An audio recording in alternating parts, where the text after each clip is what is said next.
Welcome to Real Work, AI in the Human Team, where human potential meets artificial intelligence. We explore the critical space where people and AI collide, collaborate, and create something better together. From trust and fear to teamwork and transformation, we tackle the real challenges of making this partnership work. Here are your hosts, Dominik and Sean. Welcome to Real Work, AI and the Human Team. Today we are gonna go and talk about the tools of the trade, and we have Sean in Sydney. Hi. And I'm in Townsville. I've known Don for a number of years. He's always been working in IT, but recently he's actually changed his focus much more heavily into AI, and not just the coding aspect, the using of it, but more the how it interacts with people and how he can actually make it part of the team. And I think the genesis for this podcast was when Don came to me and said, I want to do a podcast about teams and AI and how AI becomes part of it. So, welcome, Don. Well, thank you, Sean. And yeah, Sean and I, well, we go back to another type of team. We did a bit of scuba diving together, and that's another type of teamwork. But that coincided nicely with Sean's passion of helping build better teams and build more successful teams.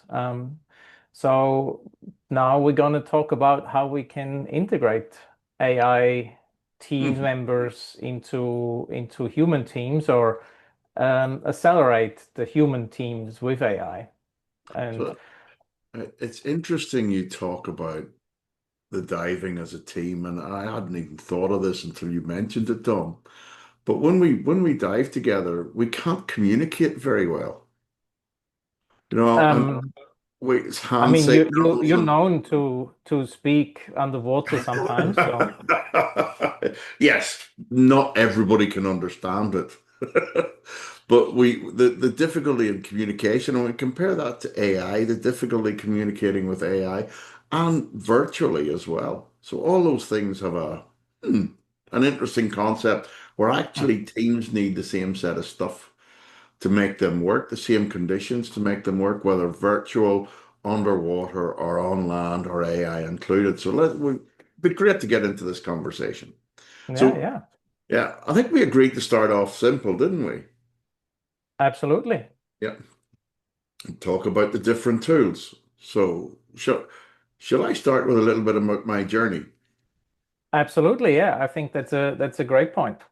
Yeah. So Dom forced me to use AI. I'd use it bits and pieces and use it for research. So I quickly said Claude was a better large language model than most, so that were readily available anyway.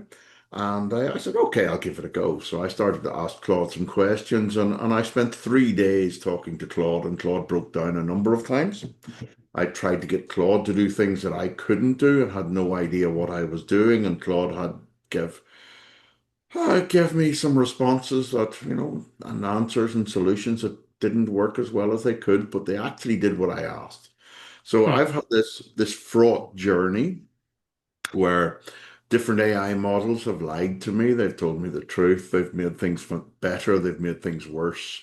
Lots of different things like that. And all the way through, Dom has guided me on my journey. And now my notes for this podcast actually AI generated. So yeah, it's been an interesting journey. Yeah. Yeah, and one of the keys was what was something Dom said to me: AI isn't just AI. There's lots of different ones. Yeah, absolutely. I mean, when I'm asked about the different AI tools, of like the different standard AI tools like ChatGPT or Claude or Copilot, it's kind of the main ones that people know. I compare it often to like car brands, right? It is a little bit like a Ford and a Volkswagen and a Tesla. They all kind of work the same. They all have their specialties. They all have their quirks. But in the end, they all hopefully get you from A to B. And it is always the question what you need from a tool, and that can guide you what to use. If you're a tradie and you want to move heavy cement bags every day, a Tesla might not be the best choice unless you wait for the Cybertruck to come into Australia. But even then, you might Even then, it's not a consider great something choice, is else. it? Yeah, yeah. Sorry. So use the right tools for the right tasks, and therefore you should be able to go out and look at different options. Obviously, if you're working in a company, you might be a little bit more limited. They might you only want to use Copilot because that comes with the Microsoft subscription, or they might have security concerns. Um, but yeah, my personal favorite really is Claude from a company called Anthropic. Um, for me personally, it's the style Claude writes and answers, especially if I'm trying to get some writing down, an article, and the just the style that comes back for me is a bit more human-like than many of the other models or the other offerings. Um, So, in my research, one of the interesting things is that a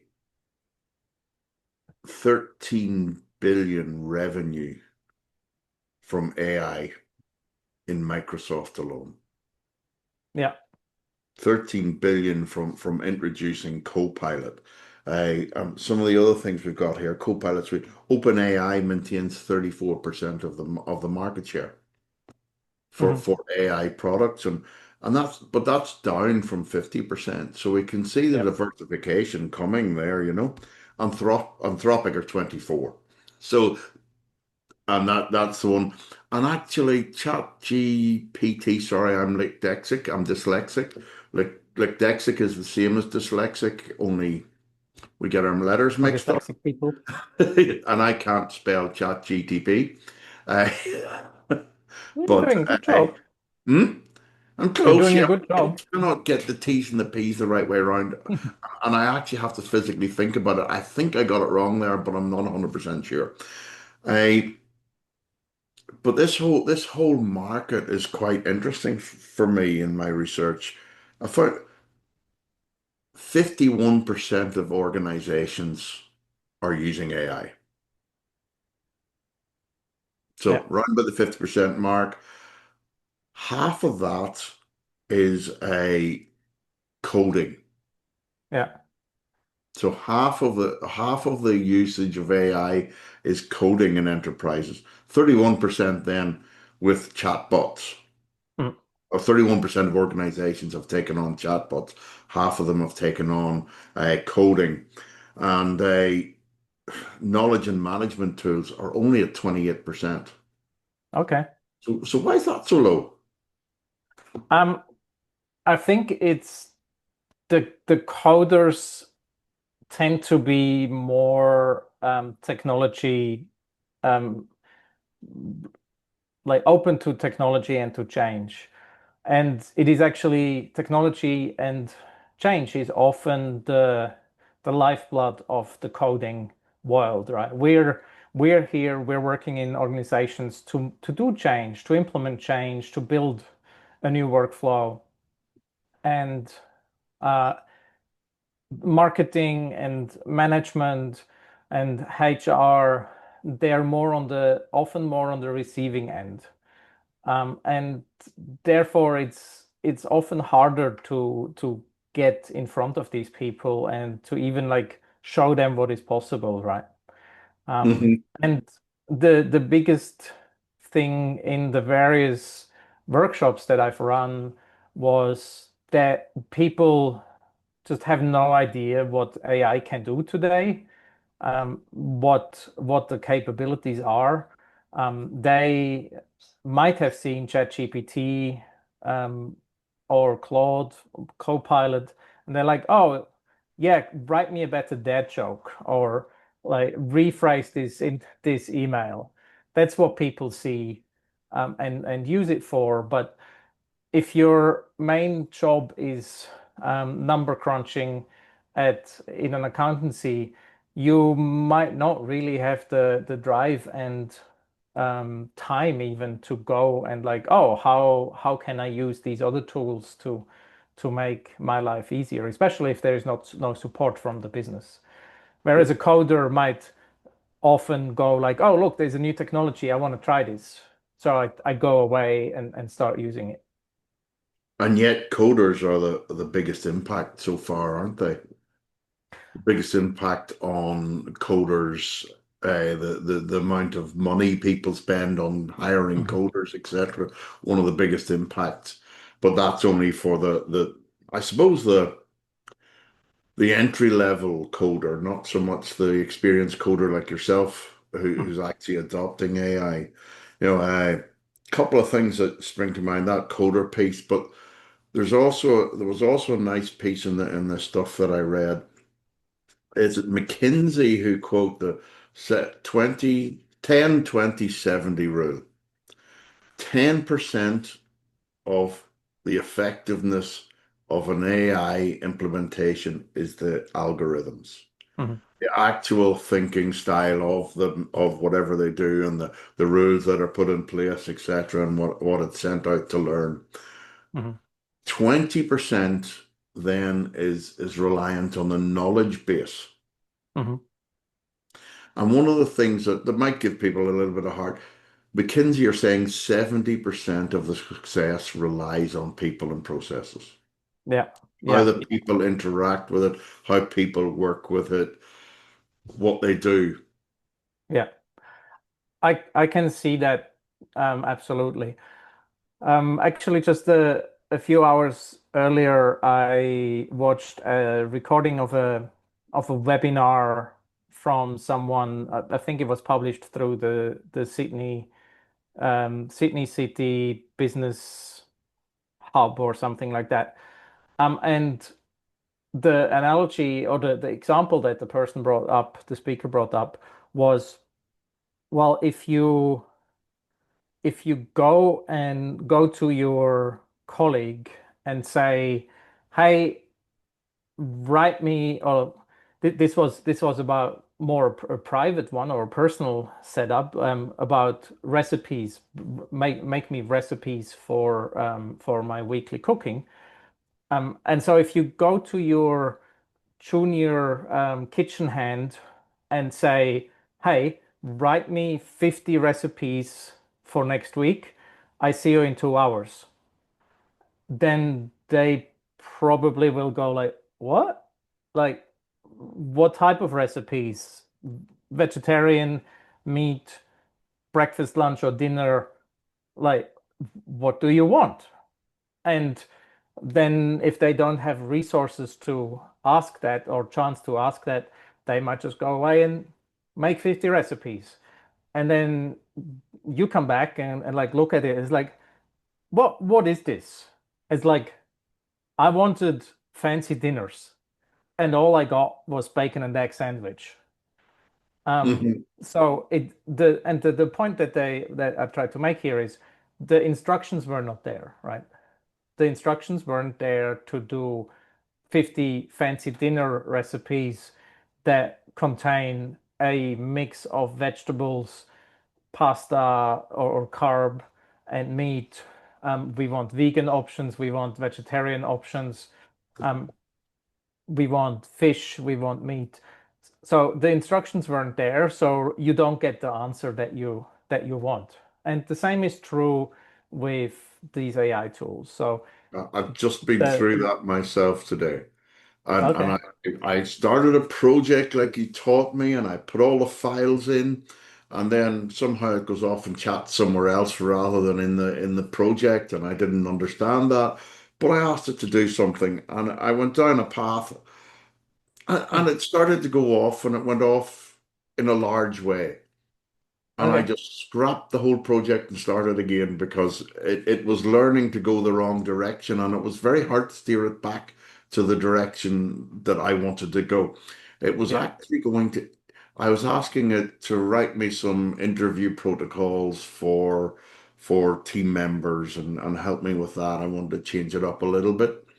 And it was ghastly the first couple of Mhm. attempts until I actually restarted it again and I talked about brevity and open-ended questions rather than closed questions, things like that.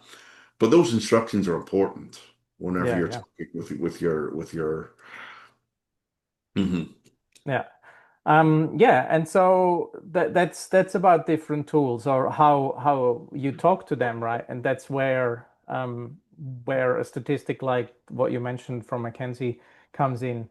Um, it is still the human aspect, and that there is so much knowledge in the head of the human team members today, and that will be for a long time. That it is for me very important that we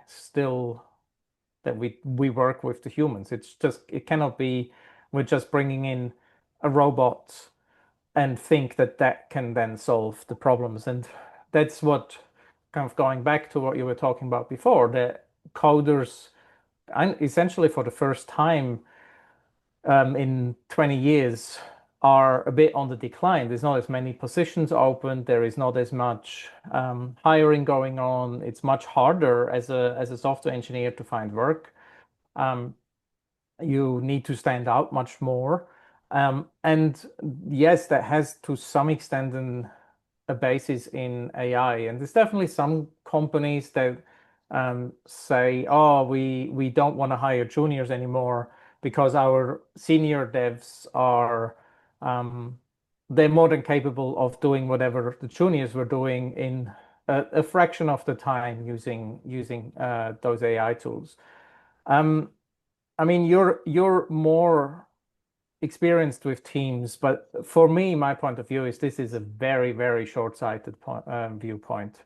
Like this is thinking quarterly, not in a year or two. Like, yes, if I Mm. don't hire the two juniors now, then in a quarter I have more money saved for the stakeholders, for my business. But we tend to forget, or some people tend to forget, that people fluctuate. Um, are you really going to pay that money that you save to your senior that then stays on longer? What if they get sick? What if they just had enough and want to go and Mhm. open a barber shop um, because they don't want to deal with all this AI stuff?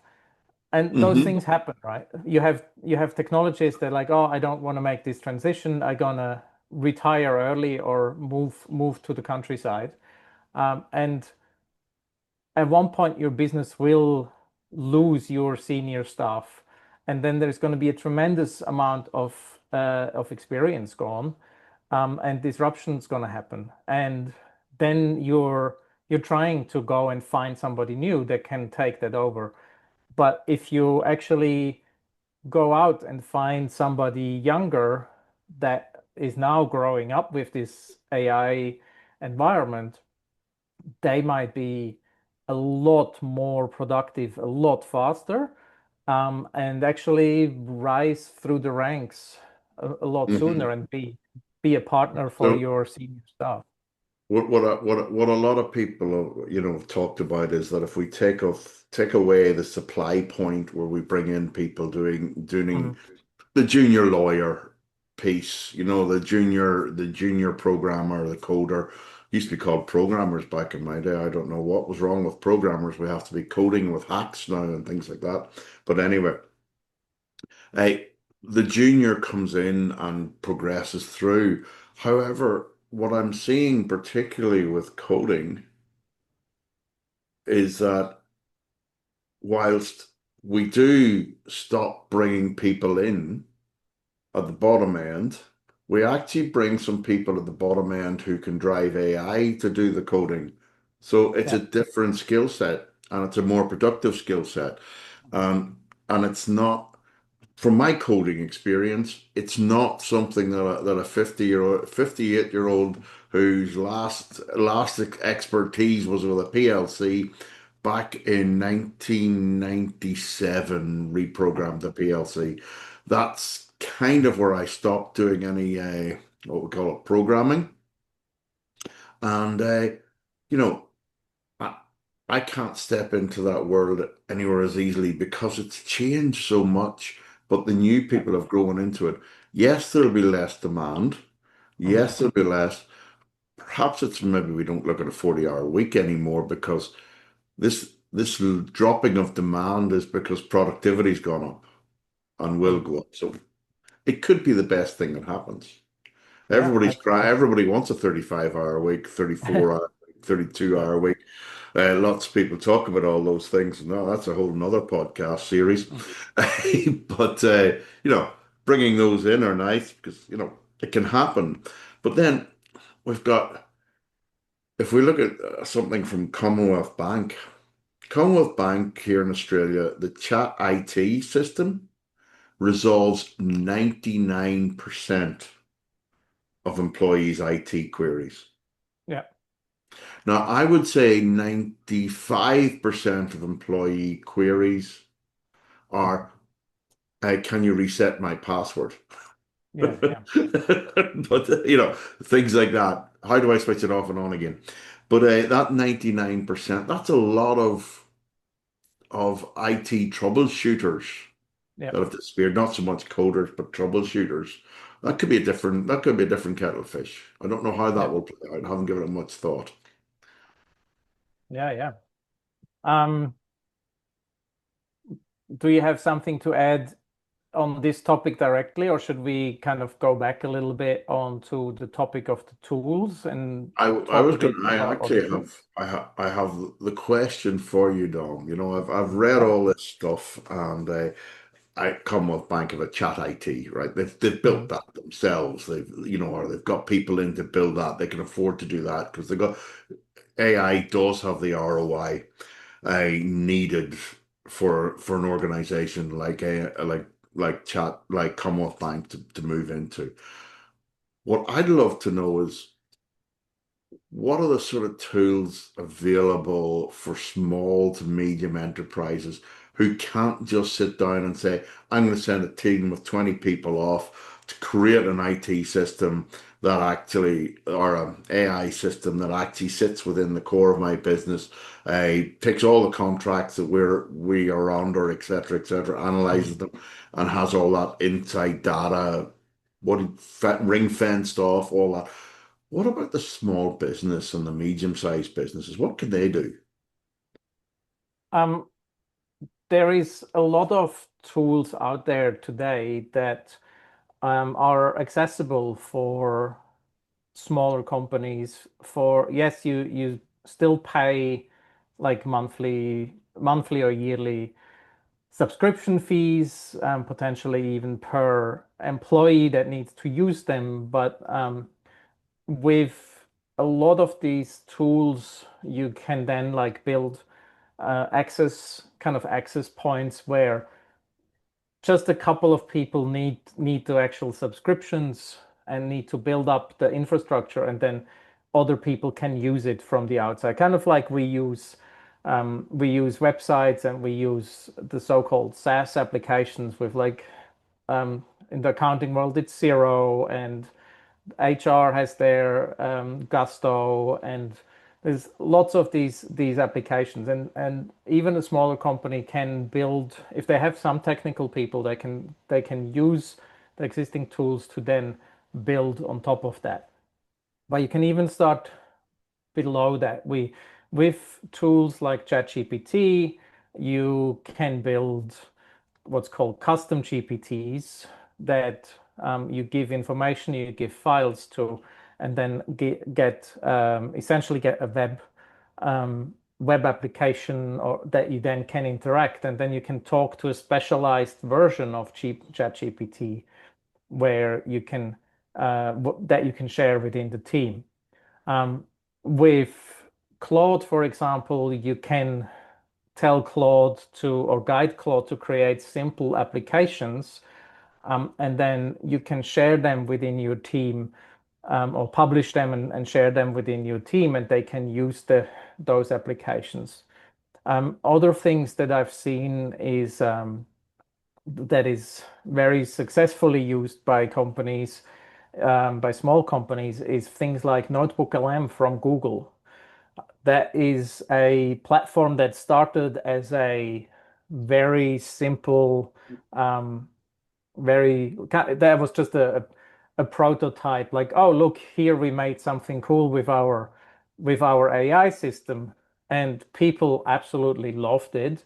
Google didn't really want to continue development and add more features, but now it is a big topic, and it is really good at doing research and creating content from existing things. So you talked about like reports, business reports, and so on.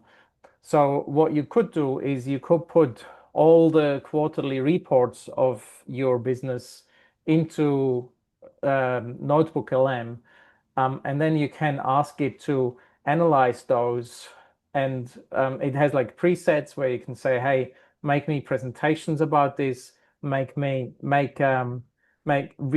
distill those into kind of high level reports."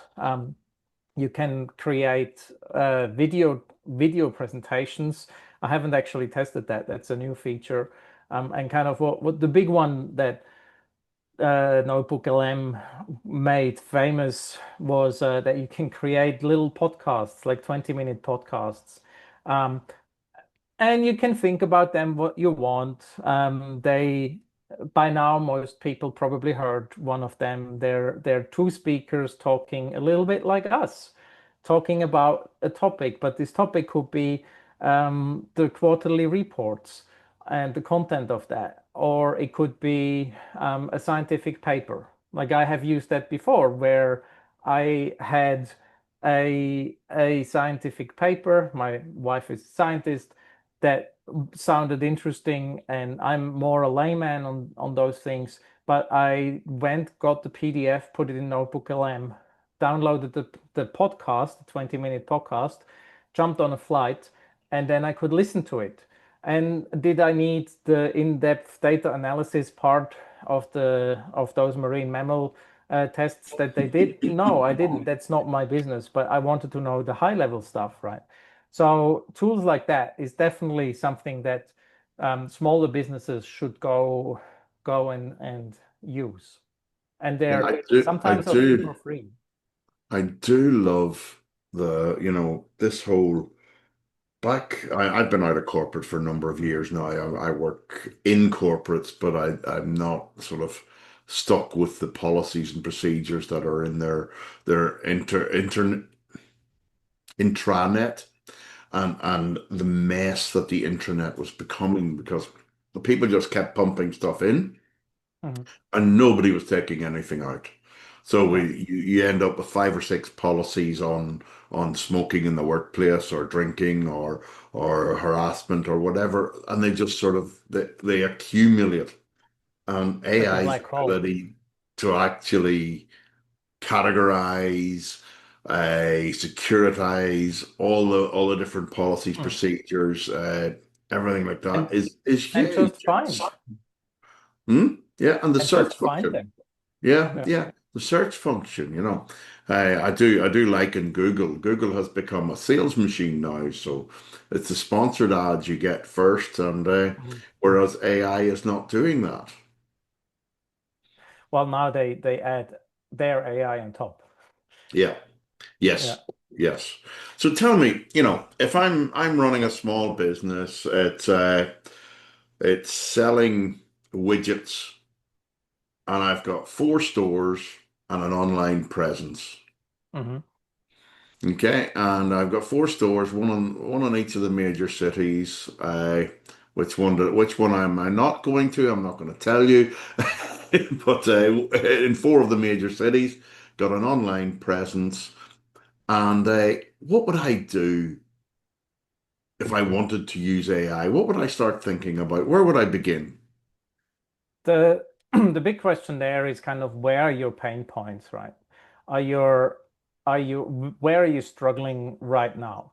Because and and and kind of where are you spending most time with? especially things that are repeatedly done. So if the reconciliation of the bookkeeping across the 4 stores is your biggest problem, then maybe look at options. I think Zero has now more AI features as well. And like several other of these online bookkeeping systems have features to work with you. If it's, you said you have an online store, so there are tools, AI tools out there that essentially can look at your store and online store and say, hey, these things are, you need these changes to be done to be easier found on the internet, the search engine optimization, right? And you can even go and say, hey, go and do a competitive analysis of other stores that sell the same trinkets or similar things, and see what they are doing, and then create a um, create a recommendation for me on what I can do in my store or even across the physical stores to stand out more. Another It's thing, yeah, it's yeah, that all. I'm sorry to be a little bit negative about this because we do have one AI enthusiast and one. I wouldn't call myself a Luddite. I would call myself a cautious adopter, and mhm, I use the word cautious very deliberately. But one of the things I see, whenever we create tools, and we've done this before. We create tools to analyze the stock market. All of a sudden, everybody's using the same tools, so they find out the same things, and mm, some of the signals that this is a good product to buy or a share to buy is that the other people are buying it. So all of a sudden, you start to buy, and we create these spurious runs on things.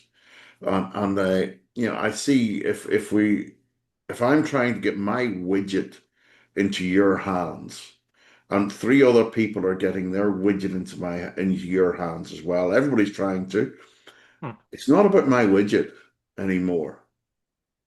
It becomes who's bought the best system to find out how to get the widget in. No longer I get emails every day. Lots of people want to sell me SEOs. Lots of people want to sell me mm, social media management, all that sort of stuff. Always, usually quite average emails, yeah, but lots of people are trying to get in and sell us this stuff. It begs the question, are we making it more competitive, more efficient, uh, even less competitive, maybe? Because you know what? Nobody's looking at the widget anymore. yeah. Yeah, I mean that's a good point. And yes,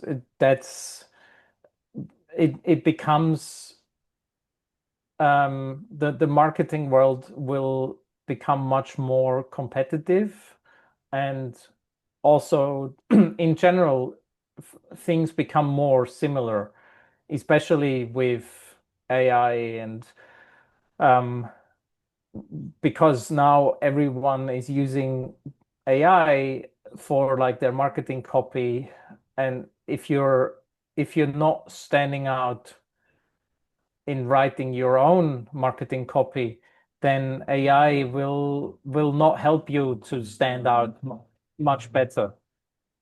Hmm. Um, it's it is you have to watch the space and move. Having said that, I think that is nothing inherently new with AI. You're absolutely right. It's probably accelerating. Hmm. Yeah, yeah, Mm. yeah. And it's all going to be very interesting. And I think if we if we if we don't get on the horse and cart, we're never going to get into the Ferrari, are we? Yeah, So yeah, we need to start somewhere. yeah. Huh, yeah. It's going to be interesting, yeah, because it brought to mind, some of the things that I see in large supermarkets. We've got very large supermarkets, aisles upon aisles of things, Hmm. but they don't often have what you need. Yeah. I have to. We both actually bake bread a little bit. I can't buy decent flour at a decent price in a supermarket. Yeah. It's crazy. You have to buy some things online. Yeah. Yeah. So yeah, it's there could be a counterculture as well around that, Hmm. around the supermarkets narrowing down their offering, etc. I had trouble getting I can't remember which spice it was. Rosemary? Yeah, I had trouble getting rosemary, dried rosemary the other day. Really? Don't. Must have been a bad harvest this year. Don't tell me this. The fastest growing segment in AI is agentic AI. Tell me Hmm. more about that. How does that work for SMEs? Um, Agentic AI is still, while it's maybe the fastest growing, but it is still in heavy development. Um, there are some agentic workflows out there at the moment that you might be able to utilize as a smaller business. But maybe first, what is this agentic AI? Essentially, it is a program, a piece of code that runs somewhere. It might be on a computer on your own server if you have one, or it might run somewhere in the cloud on one of the big providers infrastructure that at its basic periodically goes and does something. So one example could be every 5 minutes it goes and you gave it access to your email account. And every 5 minutes it goes and looks if there is a new email coming in. And if there is a new email, it looks at where this email comes from. Is this potentially a new customer request?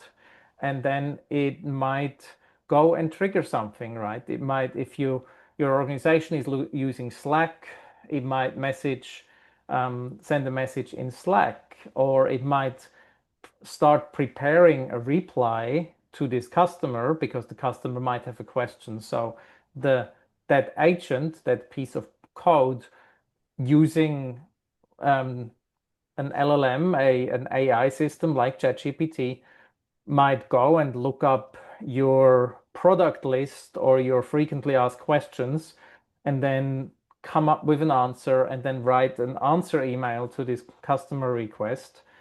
And then depending on how you set it up, it might already send it, or it might set it as a draft and send you a Slack message like, "Hey, customer ABC had a question. Here is the draft. Do you want me to edit or do you want me to send it?" Um, Hmm. and so you can start doing automations like this where you interact or you react to things happening. And one thing that I've seen, especially for SMEs, if let's say you're running a plumbing business in a maybe in Sydney or in any medium city where there is maybe more than one plumber, but the thing is that the faucet in your bathroom is spraying water fairly quickly, and you need this fixed. You need it fixed now, not in an hour, not in 2 hours. You'd rather have it fixed in the next half hour. Um, so you start calling around for a plumber. But if the plumber doesn't answer their phone, you probably won't call back in half an hour because you want it fixed in half an hour. So you call the next plumber and the next plumber until somebody answers and they say, "Oh, yeah, our van is close by. They can be there in 15 minutes." So you want the response. Now, if you would have a service on your phone line that if you don't pick up after the third ring, it goes to an answering machine, but not one of the old school where after the beep, say your message, beep, but rather, hey, here is the digital assistant of Plumbing ABC. What can we help you with? And it is a human sounding voice. It is connected to the product database. It is connected to the certain intelligences behind. You might actually be able to schedule a call out, and 5 minutes later you get a text message, hey, a technician is on the way, right? And so that can be an agent. And we're very, very rapidly getting to that point where this is possible. And it's not Hmm. breaking the bank for a small business like a plumbing business. So, it's something that a plumbing business could put on their phone system quite easily and Mm. just buy it off the shelf almost Yes. and just configure it. So Yeah. would it take a lot of configuration, that kind of? At the point where we are right now, it's not quite off the shelf. It's not quite where you go to Coles and buy a package and then you screw it to between your phone line. Um, right now, it is something that is probably needs still a technician, some consulting, also some maintenance over time, because these things evolve very quickly. But these are things that are possible right now. And I've seen people and solutions out there for that do that for a few $1,000s, and then depending for an upfront cost, and then depending on how many calls you route, um, Mhm. you can do that, right? That's an example for a phone system. Other examples that I've seen is like any service business. Like, hey, I need to sign in my dog for a dog grooming session, and sure, you might go over the website, but now you might be able to do that via WhatsApp. It's like, hey, I wanna do um, sign in my dog Bello for his weekly grooming, and then what's the slots, and you get an interaction with slots, and within 10 minutes you have your dog booked into the grooming service, and it's little things, the customer experience that is important, or that can be assisted by tools like this. And like I have lived in multiple countries now, and that's sometimes a little bit something that I still see in Australia, where it's like, yeah, if you're not calling during business hours, or if you're not following um, the protocols, then you have a difficult time to get customer service, and Mhm. especially with some If you put more a traditional space businesses. if you put a space in that number that's supposed to be going into something or other and it doesn't recognize Yeah, it, put space in there. Actually, that's the yeah, format you gave me, you know. yeah, yeah. And so I think there is a big opportunity for businesses here to start looking around at what is available out there, and doing certain automations and certain using these technologies beyond just adding a chatbot to their website that can tell me what the opening hours are, which is probably at the bottom of the page. Yeah, yeah, that's it. And press seven and go round in a circle. Yeah, Yes, yes. yeah. So I think that was a good chat, Tom. I think so too. Yeah, I Yeah. think we are probably at about time for hmm today. yeah, I think for today we should call it quits for today. But let's talk about some of the things we're going to talk about. And I thought of one. There's a concept now where, and I see it coming through on ads and everywhere, this record everything and document everything. Hmm. And that's a very interesting phenomenon and how that's going to play out. Because, it was only 10 years ago people didn't like to be recorded. Yeah. And now we have little devices that people are hanging around their necks. So if you say hello to them in the street, they've recorded it. Yeah. So it's all going to be very interesting. Yeah. And what else are we going to talk about, Dom, in our podcast? Well, I think we definitely should look at the human connection and a big topic, and you mentioned it earlier, is what I would call trust, and that we can Hmm. trust the results that these AI Here. tools give. Yeah. Yes, yeah, AI humans and the truth, Yeah. because I think AI is we all are what's the word? We are all terribly, terrible moralistic when AI tells us a lie Yeah. or tells us, and I think AI likes to call it an hallucination. But Hmm. we've got humans all over the internet Hmm. having these conversations that are fictitious, based Yeah. on absolutely nothing. Hmm. So there's a lot there. Yeah. Hey, Um, we should talk about the interaction challenges as well. mhm. We can't always stop to type. Sorry, it is. We can't always stop to type. Exactly. I mean, to be fair, more often now I actually do stop to type when I interact with my AI companions. Um, if I have a good idea for like a LinkedIn post or something, then I regularly actually go into my recording app or into Claude directly, and then pretty much just stream of consciousness Hmm. use a speech recognition, and it it is amazing, even though those things usually lack any type of punctuation, and full stops and new lines. But AI doesn't seem to care that much. You can actually just dictate your stream of consciousness and go back on things, and then in the end you say create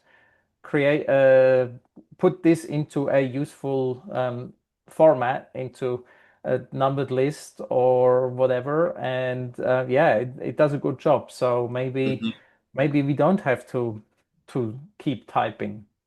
That would be good.